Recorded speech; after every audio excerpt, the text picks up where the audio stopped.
नमस्कार दोस्तों, आप सभी का स्वागत है। आज हम बात करने वाले हैं गोल्ड एसआईपी के बारे में। गोल्ड एसआईपी एक ऐसा प्लान है जिससे आप गोल्ड को खरीद कर आप अमीर नहीं बन सकते। ऐसा मकसद नहीं है, बल्कि आपका मकसद ये होना चाहिए कि आपकी जो पैसे की वैल्यू है उसे बचाना, उसे महँगाई के अनुसार उसे क्या करना है, बढ़ाना है। इसमें कुछ नियम है, कुछ स्टेप हैं जिसे यदि आप फॉलो करते हैं, तो आप अपने पैसे की वैल्यू को गोल्ड एसआईपी के द्वारा क्या कर सकते हैं, बढ़ा सकते हैं। तो पहला स्टेप है, आप अपना एक बजट तय कर लीजिए। मान लीजिए कि आप अपनी कुल बचत का केवल 5 से 10% हिस्सा है जो गोल्ड में इन्वेस्ट करेंगे।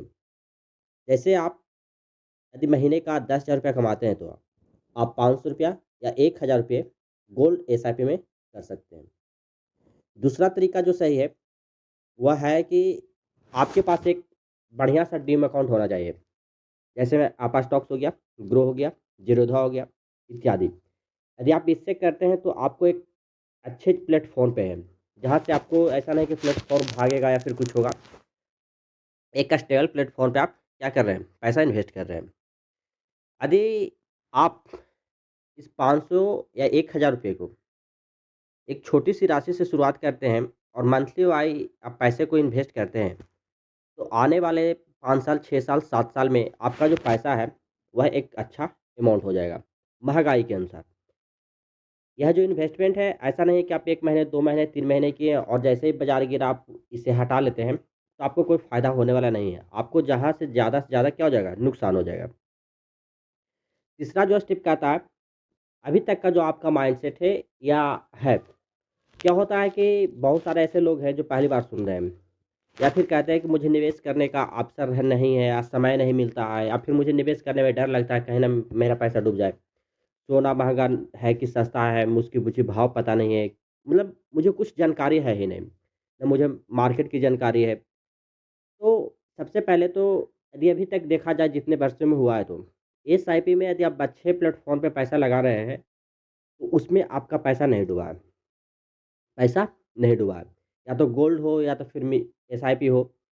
गोल्ड एसआईपी हो या फिर एसआईपी इसमें पैसा क्या हुआ? नहीं डूबा है। हाँ, दाम ज़रूर गिरते हैं। जब दाम गिरते हैं तो इससे एक बेनिफिट और हो जाता है। ऐसा नहीं कि उसमें नुकसान हो जाता है। दाम गिरता है तो आपको ज़्यादा से ज़्यादा यूनिट्स मिलते हैं। जब दाम बढ़ेगा तो आपका जो पोर्टफ़ोलियो है वह अचानक क्या हो जाएगा? बढ़ेगा। तो इसके लिए कुछ अनुशासन की ज़रूरत होती है। जैसे कि आप जब इन्वेस्ट करें तो प्रत्येक महीने तो कुछ फ़िक्स तारीख़ कर दें, जिससे कि आपका जब सैलरी आ जाए कहीं पे आप जॉब कर रहे हैं तो आपका 2 तारीख़ 3 तारीख़ को सैलरी आता है। उसमें से 5% या 10% पैसा फ़िक्स कर दें और इतनी तारीख़ को क्या करें 5 तारीख़ को आप इन्वेस्ट कर दें और अगले कुछ वर्षों में आपका एक अच्छा खासा अमाउंट हो जाएगा।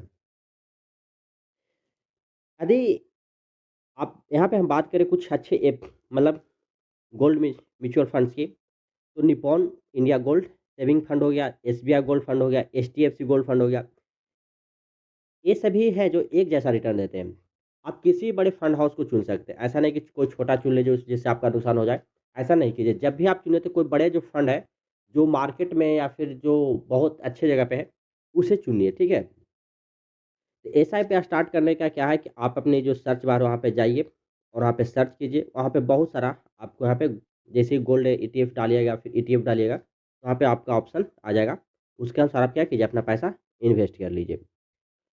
देखिए, कुछ ज़रूरी बात यहाँ पे आपको ध्यान रखनी है, माइंड में पहले मेकअप करके चलना है। ऐसा नहीं कि हम ईटीएफ या गोल्ड ईटीएफ कर दें, उसके बाद हम सोच रहे हैं, नहीं, ऐसा नहीं करना। सबसे पहले तो आपको पहले ही से माइंड मेकअप करके चलना है कि हमें कहाँ पे पैसा कैसे कैसे इन्वेस्ट करना है। मान के चलिए सोने की कीमत है जो रोज़ ऊपर-नीचे होगी, लेकिन आप अपना पोर्टफ़ोलियो बार-बार नहीं देखें। हाँ, देखना है तो महीना में 1 बार देख लीजिए, साल में 2 बार, 3 बार, 10 बार देख लीजिए। ऐसा महीना में 1 बार देख सकते हैं, ऐसा नहीं है। आज यदि आप छोटे अमाउंट से लगते हैं, शुरुआत यदि आप कर रहे हैं तो 500 हज़ार रुपए से इन्वेस्ट करते हो, तो आप धीरे-धीरे सीख भी सकते हैं, ठीक है? जिससे कि आपको एक आइडिया मिल जाता है। यदि जब आप एसआईपी गोल्ड में करते हैं, तो आपका असली मकसद ये होना चाहिए कि 4 से 5 साल के बीच में आपका जो इमरजेंसी फंड है, एक सुरक्षा कवच के रूप में आपको रहे। जैसे भी कुछ ऐसा समय आए, तो लगे कि नहीं मेरे पास इतना रुपया क्या है, इन्वेस्टमेंट है। देखिए, एक बहुत ही ज़रूरी बात है, अगला कदम क्या होना चाहिए आपको कि जब आप ऐप के द्वारा एसआईपी खरीदते हैं, तो उसमें 2 तरह का एसआईपी होते हैं। एक डायरेक्ट एसआईपी होता है, एक रेगुलर एसआईपी होता है। अब कन्फ्यूज़न ये है कि डायरेक्ट एसआईपी अच्छा होगा या फिर रेगुलर एसआईपी अच्छा होगा। तो मेरे हिसाब से यदि आप बात करें तो डायरेक्ट एसआईपी है, जो बहुत बढ़िया होगा। अब क्यों है? इसके बारे में जानते हैं। सबसे पहले ये जानिए कि डायरेक्ट एसआईपी क्या होता है? डायरेक्ट एसआईपी होता है कि इसमें आप सीधे म्यूचुअल फंड में, गोल्ड में क्या कर रहे हैं, पैसा निवेश कर रहे हैं। बीच में कोई एजेंट, कोई ब्रोकर नहीं है। इससे तो साफ समझ रहे हैं कि जब कोई बीच में एजेंट नहीं है, ब्रोकर नहीं है, तो आपका जो पैसा है, वह सीधे कंपनी को जाता है और कंपनी किसी को कमीशन नहीं देना पड़ता है और जो मुनाफ़ा है वो आपका क्या जाता है, सीधे आपके पास पहुँच जाता है। पहचान के लिए यदि आप बात करें तो जैसे गोल्ड फंड लिखा हुआ तो उसमें डायरेक्ट लिखा हुआ रहेगा, ठीक है? डायरेक्ट लिखा हुआ रहेगा। यदि रेगुलर प्लान की यदि हम बात करें तो यह होता है, क्या होता है? यह होता है कि आप इसमें किसी एजेंट के द्वारा या ब्रोकर के द्वारा जाते हैं। कंपनी एजेंट को हर साल निवेश में कम से कम 0.5% से लेकर 1% तक कमीशन देती है। यदि आप सुन रहे हो तो आपको कुछ नहीं लग रहा होगा कि यार ये तो बहुत छोटा है, इससे क्या दिक्कत है? लेकिन नहीं है। मान के चलिए यही निवेश आप 10-15 साल तक लंबे समय तक रखते हैं तो 1% ही जोड़ लीजिए उसका कितना हो जाएगा। तो आप क्या कर सकते, इससे आपका क्या हो जाएगा, खर्च जो जितना आप कमाए ना उससे ज़्यादा आप क्या हो गया, कमीशन के रूप में दे दिए, एक्सपेंशन के रूप में खर्च हो गया। तो इन सब बातों को ध्यान रखकर यदि आप इन्वेस्टमेंट करते हैं, तो आपको एक अच्छा बेनिफिट मिलता है। ऐसा नहीं है कि बेनिफिट नहीं मिलेगा। अपने ऐप पे जाएँगे और वहाँ पे गोल्ड डायरेक्ट फंड सर्च करेंगे, आपको पूरी की जो पूरी जो लिस्ट है वो आ जाएगा। जो आपको टॉप में देखे और फिर देखने के हिसाब कीजिए, जैसे मैंने ऊपर भी बताया एचडीएफसी गोल्ड फंड हो गया, फिर एसबीआई गोल्ड फंड हो गया, निप्पॉन इंडिया गोल्ड फंड हो गया। इन सब में आप पैसा क्या कर सकते हैं, इन्वेस्ट कर सकते हैं। जिससे कि आपका क्या हो जाएगा, एक्सपेंशन रेशियो है वह जितना से जितना कम हो और आप अपने क्या हो जाएगा, आप ब्रोकर को, एजेंट को इन सब पैसों से देने से बचें। आई होप कि आप वीडियो पसंद आएगा। प्लीज़ वीडियो पसंद आए तो लाइक, शेयर एंड कमेंट ज़रूर करें। यदि आपको किसी प्रकार का सुझाव है तो हमारे चैनल पे ज़रूर दें। Thank you. फिर एक नए वीडियो के साथ मिलते हैं, तब तक के लिए धन्यवाद।